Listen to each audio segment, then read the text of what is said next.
About 12 years ago, a gold-plated spade plunged into the rich, dark brown earth along Southern Boulevard in Kettering, Ohio. Since that time, a great deal has happened on that spot. 154,000 patients have come and gone, most of them happier and healthier. 16,000 babies were wrapped in their mother's arms for the first time. This all came about because Charles Franklin Kettering had a dream. This very unusual man, inventor of the self-starter for automobiles and a myriad of other things, had a special philosophy of life.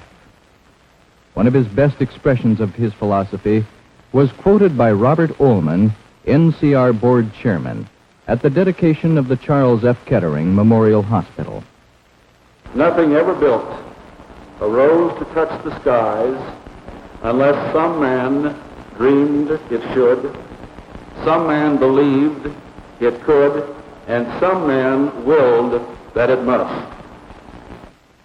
These memorable words characterize the process that brought Kettering Hospital into being. Charles Kettering's son Eugene had a dream to build a hospital. He believed it could rise to touch the skies and willed that it must. The hospital was planned originally as a 100-bed facility, but its potential tripled overnight to 300 beds when the Ketterings, in view of the critical shortage of hospital beds in the Dayton area, volunteered to add another 100 beds if the community would match this additional gift. This challenge was met with one of the finest civic responses in Dayton's history. Later, just as the hospital neared completion, an additional surprise expansion was made possible when the family of O. Lee Harrison, Charles F. Kettering's great friend and professional associate, contributed $800,000. And again, Mr. and Mrs. Kettering matched this gift. This resulted in a 5th floor, bringing the hospital capacity up to 400 beds. One of the speakers at the dedication ceremony was the president of the American Medical Association at the time, Edward R. Annis. So I've seen great hospitals where they've spent a lot of money to bring us up to date on the most and the best and the newest of modern innovations. I can honestly say to you people here in Dayton, none exceeds the memorial to the man you honor today. Great institutions are but lengthening shadows of great people. And so it is with this hospital. Because you see, this hospital was built in tribute to a man, and one which is continuing the very work which epitomized his life, a life of study, a life of research, a life of teaching. You are indeed fortunate to have the great workers in the Church of the Seventh-day Adventists to help in the running of this hospital and this community. In my travels, I've had many opportunities to meet members of their church, physicians and dentists and teachers, to visit in several of their hospitals and to address the student body in their great university, Loma Linda, just outside of Los Angeles. A dedicated people who know how to run hospitals, who keep in step with scientific progress at every level. And here you have given them the opportunity to continue their great work. The person guiding the development in those years was George B. Nelson, now retired. In 1959, when it suddenly became my responsibility to assume administrative leadership for the development of the proposed Kettering Medical Center, the hospital program throughout the nation was quite different from what it is today. When I first met Mr. Kettering, he told me that it was his desire to see a hospital that included essentially everything needed for the care, comfort, and safety of the patient. But he did not want any extra things added that would cost money without having a functional service. The architects had been working on the basic plans for about a year when I arrived in Dayton. We decided together that we would like to make everything as convenient and comfortable for the patient as possible. And one of the things we undertook to study was the bedside cabinet. We built a mock-up of a cabinet that could be placed beside the patient bed in a permanent location so as to provide all of the facilities that the patient needed, which were usually provided, if at all, in a rolling cabinet. In this cabinet, we made arrangements for controls for television, the lights, radio, the nurse call system, and we also included a small sink so that the patient who was able to sit up on the edge of the bed could have the luxury of running water. In the cabinet, we also made arrangements for running ice water. This makes it unnecessary for nurses and aides to supply pitchers of ice water throughout the hospital during the day. In the 2 years spent in planning, many innovations were developed, but it would take too long to tell about all of them. Let's mention just the emergency department.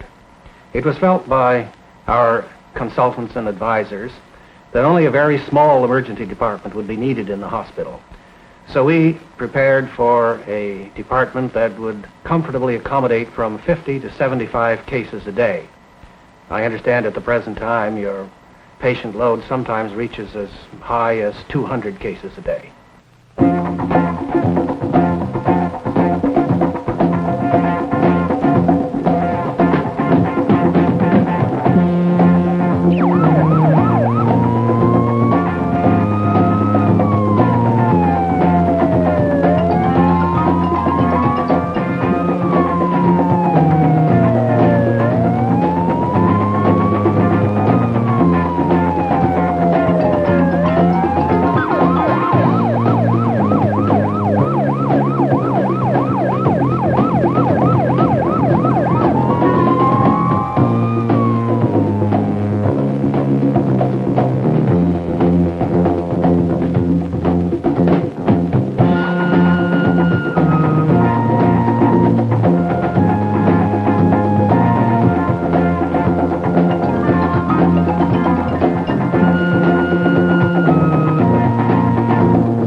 Thank you, Dr. Calhoun. This room is a battlefield, and every day a highly skilled group like these is engaged in a battle against disease, sickness, injury. In this warfare, some battles are lost, but many more are won, and I believe we're going to win this one. A modern hospital, in its warfare against disease, uses a vast array of highly sophisticated and technical procedures. We might mention the new techniques in X-ray, heart catheterization, open heart surgery, and many others. One area in which Kettering Medical Center has a special interest is research and treatment of diseases of the heart and lungs. Let's look at a few examples of these things. Here in the Cardiac Diagnostic Laboratory, a procedure known as heart catheterization is performed. A very thin tube called a catheter is inserted through an artery into the heart. A dye is then run through the heart and artery. While the catheterization is being performed, X-ray cameras take pictures of what's going on inside and record the pictures on videotape. Physicians then study these films to determine the specific nature and seriousness of a patient's heart ailment. This procedure is thus a vital diagnostic tool that can be used in deciding whether or not an open heart surgery is necessary. One of the heart problems often corrected by open heart surgery is faulty valves between the chambers of the heart. Often these valves cannot be repaired and must be replaced with plastic valves, a recent innovation of modern medical technology. Another procedure sometimes done during open heart surgery is the coronary artery bypass. In this operation, which usually takes 6 or 7 hours, a vein is taken from the leg and is connected to an artery near the heart to serve as a bypass around a blocked artery. During much of the operation, a machine replaces the patient's heart in maintaining the vital flow of blood as the surgeons repair the coronary arteries. Another aspect of the coronary care program is an intensive care unit just for heart patients. In this coronary care unit, the vital body functions of each patient are constantly analyzed by electronic equipment and are continually monitored at a central location. This kind of sophisticated electronic equipment is essential in heart care, since the signs of heart failure are not visually apparent. The oscilloscope monitors enable specially trained nurses to spot trouble before it happens. The Pulmonary Intensive Care Unit is another place at Kettering which requires the latest in modern medical equipment and technology. This unit was one of the first of its kind in the United States, and much of the equipment had to be specially designed for its work here. As in the coronary care unit, vital body functions of each patient are monitored on a central console. The Pulmonary Intensive Care Unit is only one phase of the total pulmonary program here at Kettering. In addition, we have an intermediate care unit for less serious respiratory problems, and we have a pulmonary outpatient unit. Some of the personnel for these units are trained at Kettering College of Medical Arts, where students can earn 2-year degrees in respiratory therapy. Here in the pulmonary outpatient unit, the focus is on rehabilitation. Patients with breathing difficulties are taught how to deal with physical exertion. They learn when to restrict or slow down physical activity and how to make better use of their limited breathing capability.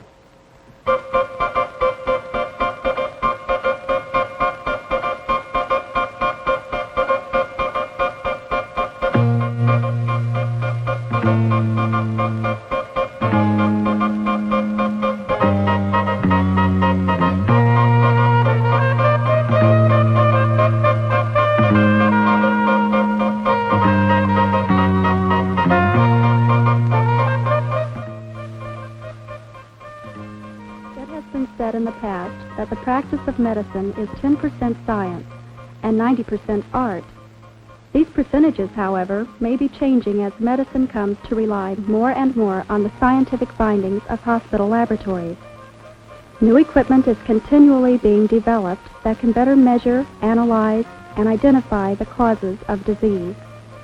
It is here in the pathology laboratory that the fascinating scientific side of medicine unfolds.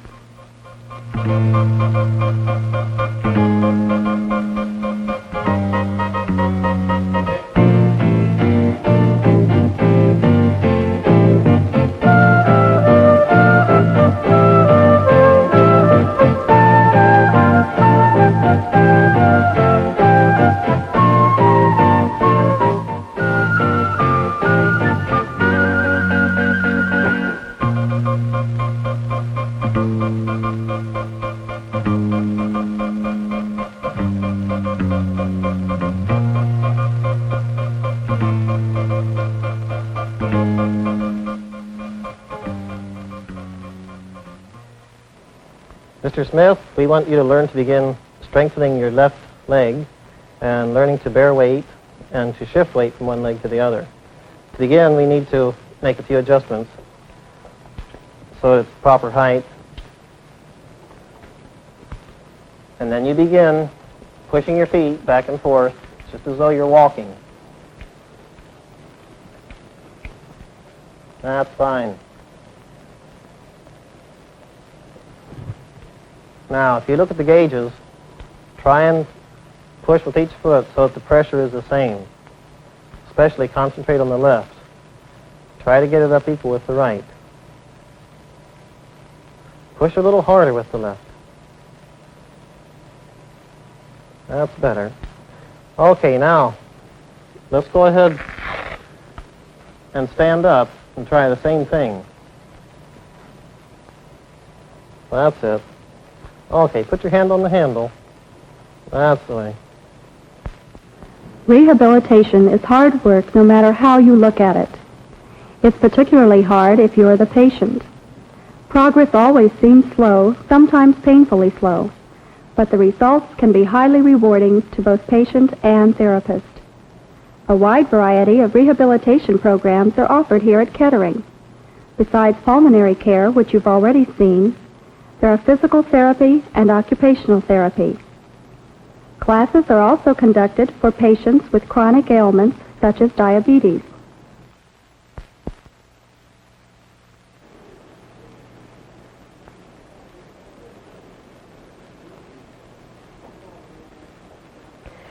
Today we're going to be talking about insulin.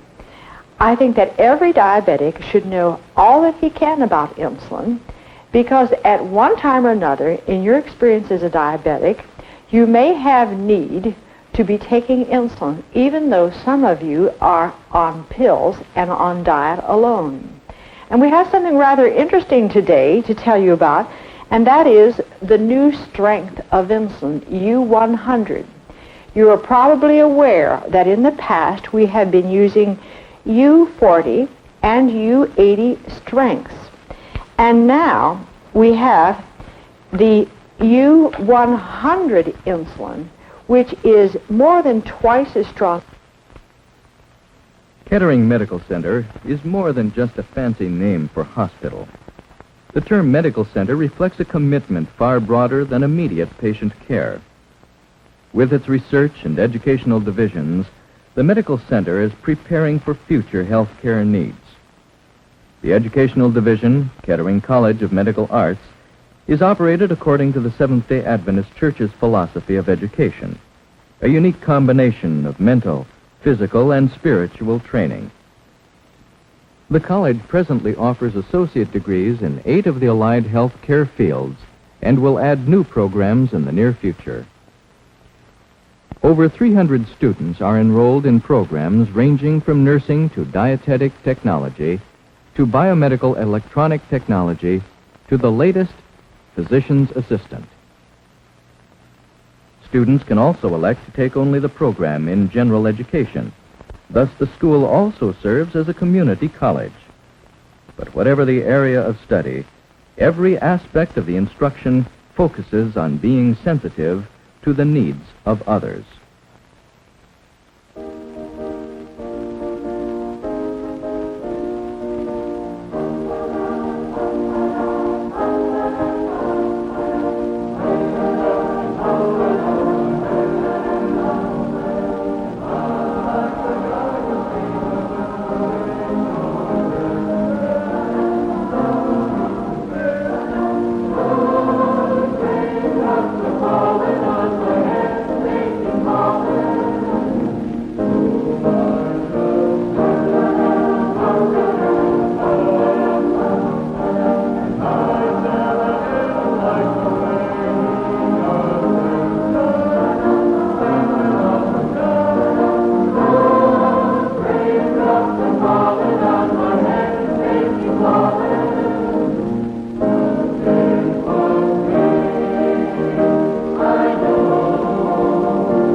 The medical center's commitment to education does not stop at the college level.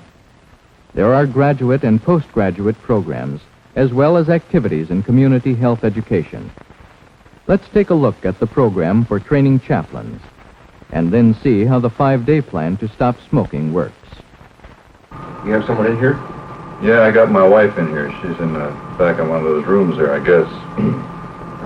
How's she doing? Well, I suppose she's all right. What's the matter? Tummy took a lot of pills. I don't know what's wrong with her. Has she been depressed, or is there something I can do? She's always depressed. Man, it ain't one thing, it's another. Do you feel I could be of help to you and your wife? Man, I don't think anybody's going to be help to her. Okay, let's stop right here now and see how you're feeling. How is this man making you feel right now as the chaplain? He probably felt that he'd be just as happy as if I wasn't there. But how was he making you feel? You felt like he would be just as glad if you weren't there? Well, I felt frustrated. I felt that I wasn't relating to him, and it frustrated me. Perhaps, I guess I'd like to hear how the patient might have felt. And you maybe at this point were the patient, and what did you feel about him? Well, I felt he was kind of invading my anger, my privacy. I was pretty angry with what my wife had done, and I really just didn't want to have anything to do with anybody, especially a chaplain, you know. Now, John, can you think of ways that you could come more alongside of this man instead of kind of adding, you know, be in touch with the feelings that he had of anger, resentment, not wanting to be bothered? Instead of kind of grilling him with questions, you could come alongside of him and see where he feels. I think this is, the value of our training program, is to help us to be in touch with how this person makes us feel, and also especially be in touch with what the patient is really feeling, so we can be more effective, more in tune. For us, does playing the part of the patient give you a little better feel of how you might minister to a patient like you were portraying? I think there's no question about it. I can really put myself into the patient, as well as keep one foot in where the minister is, too. Mm-hmm. Give you a perspective in both sides of the... I would like to introduce to you tonight Mrs. Peggy Cox, who is a former graduate of the 5-day plan to stop smoking. And we really appreciate her coming out tonight to share with you some of the secrets of how she stopped smoking in this class some 2 years ago. Peggy, how long had you smoked prior to this class? I had smoked about 14 years. And you had smoked on an average how many cigarettes a day? About 1.5 to 2 packs a day. And did you learn about the class here at Kettering Hospital on radio or TV or in the newspaper, or? Well, I had heard about it through television advertising, and I had pretty much made up my mind that I needed to quit, and I thought this would be a good opportunity for me to really get it done. Originally, the intent was to do something to take care of the weight change that takes place in people who stop smoking. So the hospital arranged for a diet program, and they asked me to conduct the exercise phase of this program. It's a follow-up to the 5-day plan. Now, what secrets would you like to tell the audience tonight as to what helped you the most in the 5-day plan? Well, I think what helps you the most is not to overeat, to get plenty of exercise, pretty much follow the program as laid out in the little booklets. I found it very helpful to drink a lot of fruit juice, take walks, and keep a glass of water close by, and get plenty of exercise. I used to be with the YMCA, but since last December I'm retired. I've been working with this type of work in the YMCA for the last 30 years. We believe that the type of exercise people need, and everybody needs this sort of exercise, is to improve the circulatory fitness of people. Do you still have any cravings at all for cigarettes? Once in a while, but it's not anything at all. I It's don't have something to really really fight tough. it off because I'm so convinced that what I've done is right, and I feel so much better that I could never, ever think about going back to smoking. The 5-day plan to stop smoking is one example of how the medical center reaches out and serves the community. It works both ways, though. Through the efforts of volunteers, the community helps the center provide the little extras that ordinarily would be too expensive or difficult to offer. The volunteers deliver flowers and plants, and then water and care for the plants until the patient leaves. They sort patient mail, too, and take care of outgoing patient mail. The volunteers operate a gift shop and a traveling gift cart, providing visitors with a source to purchase gifts for their hospitalized friends and access for patients to purchase magazines, stationery, cards, and toilet articles. They offer a number of other personal services, so don't be surprised if you're in the hospital on your birthday and a candy striper and a few nurses help you celebrate. Happy birthday to you. Happy birthday to you. Happy birthday, Mrs. Huddle. Happy birthday to you. Thank you. That's very nice.